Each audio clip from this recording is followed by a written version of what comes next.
Yo, what up, what up? Today's Sunday up. Luto tayo. Let's go!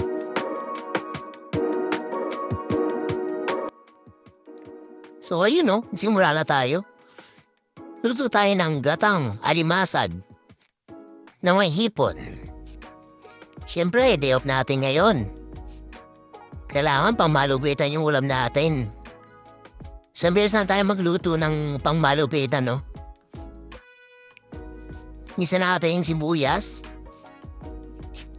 Olive oil nga pala yung ginamit natin dyan guys para healthy kunyari. Bawang, sibuyas, gisa. Yan lang natin yung apoy. Meron pa kasi kaming hipon sa kalimasag kaya lutuin natin. Luya para medyo matanggal yung lansa nung alimasag sa hipon. Gisa-gisa lang guys. Tapos lagay natin yung hipon, gisa natin yung hipon. Gisa lang natin siya lang kaunti, luto-lutuin ng kaunti. Tapos mamaya set aside natin siya guys. Pagkatapos natin siyang gisa pag medyo luto na siya. So ayun no, luto na. Dami tayo ng tong para mas mabilis tayo sa pagkuha ng hipon. Panalo na naman yung ulam natin guys. Sigurado to. Taob na naman ang kaldero sa amin dalawa ng kakwarto kong si JD. Shoutout JD. Busy siya kaya ako na naman nagluto guys. Lagay na natin alimasag. Gisa natin yung alimasag guys. Gisa-gisa. Mekis-mekis na yan. Mekis-mekis na yan. So ayun, mekis-mekis lang natin no. Gisa lang natin guys. Shoutout Mr. Nobody. Mekis-mekis na yan. Mekis-mekis na yan ang tito ko.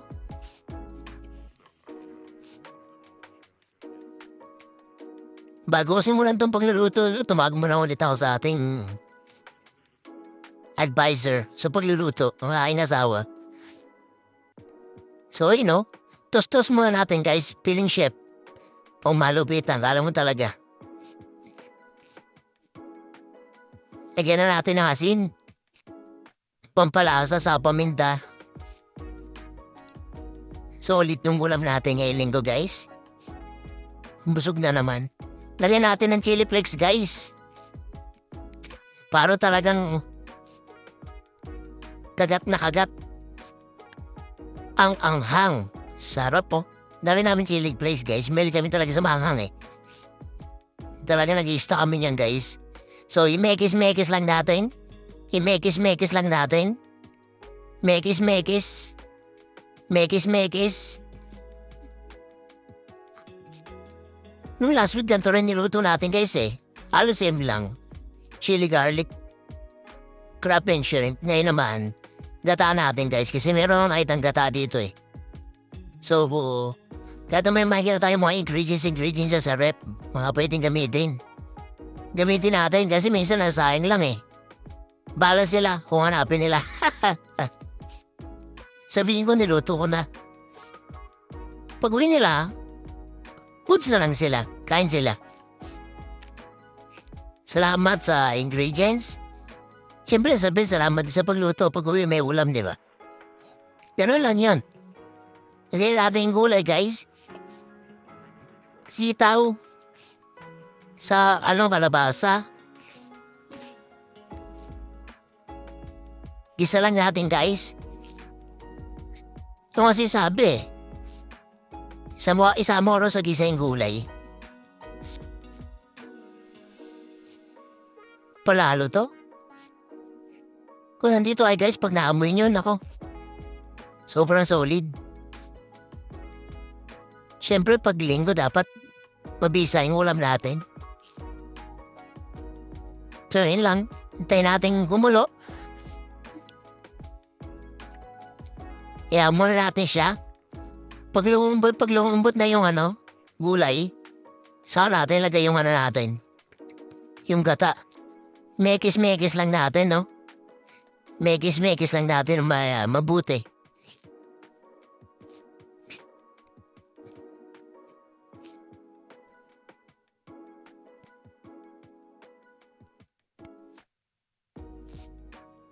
So, lagyan na natin yung hipon na set aside natin kanina. Diyan na siya matutuluyang maluto kasi kanina hinapcook lang natin siya. So, hindi talaga ako luluto guys Tutuluto lang tayo. Barang-barang luto. Joke lang. Siyempre pagkain yan. Siyempre practice pero hindi naman talaga ako marunong magluto. Minsan pag walang magawa, try natin magluto. Tanong-tanong muna tayo, paano ba umpisahan? Paano ba yung pagkasunod-sunod ng mga sangkap? So pag alam na natin, tutuin na natin, gisa mix, guys, lagyan natin. Sabi ba din to guys, sayang ginisa mix. Bala na pag inalap, pagkalitan tayo. So kung napapansin nyo, naka-apron pa ako, no? Kasi nga chef ako Pumalupi lang chef. Mekis-mekis lang natin, guys. Mekis-mekis lang natin. Kaya alam muna natin siyang lumambot yung mga gulay. Tapos yung lumambot yung kakwarto ko, chinik niya yung ginagawa ko. Di ba? Lagyan ko na ng gata, guys. Coconut milk na nasa lata nilagay ko. Sabla yung pag-boss ko ng coconut milk, guys Maliit na yung butas kaya ganyan yung pagkakalagay ko. Hindi ko binuksan maigi yung lata. Tapos ayun, no? Imekis ulit natin. Sabi nung aking kakwarto na si JD, kukulangin tayo gata, guys. Sabi niya sa akin. So, ang gagawin natin, dadaglagan natin, guys. Gagataan pa natin siya, guys. Lagyan natin siya ng coconut powder naman, hindi na siya nasa lata. Kasi siya yung minsan tatanong ako pag magluluto. So ako nagluluto, pero siya yung nagsasabi sa akin paano. Mamaya yan, food trip yan. Si JD. Sarap ng kain yan. Dinagdagan ulit ng gata, guys. Sabi niya kasi dagdagan ko Para daw mamaya masabaw.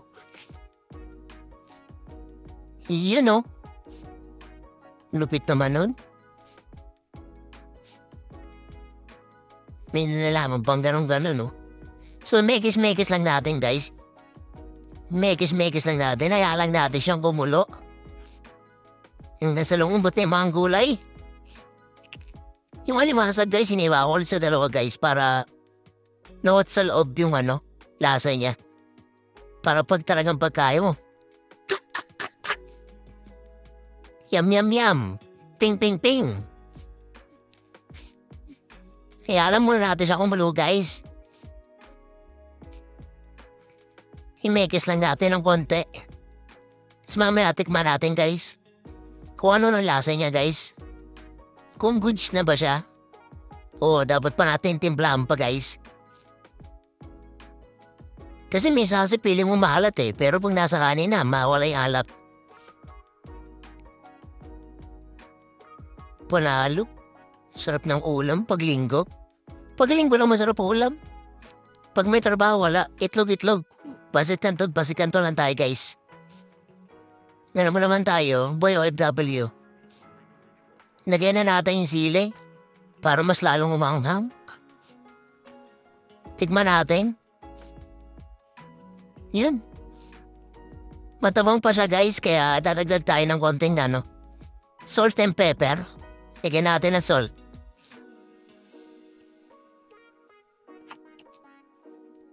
Kasi pinatikim ko rin niya kay JD. Sabi niya matabang pa par.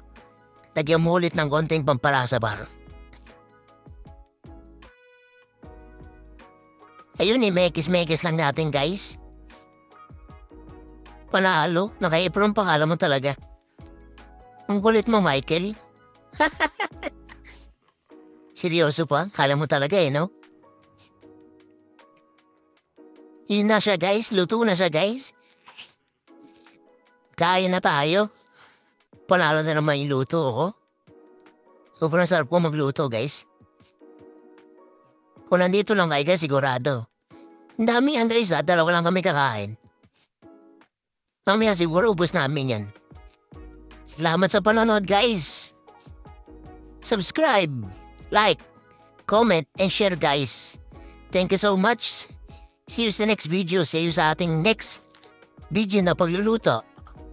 Ping, ping, ping. Thank you so much. That's it.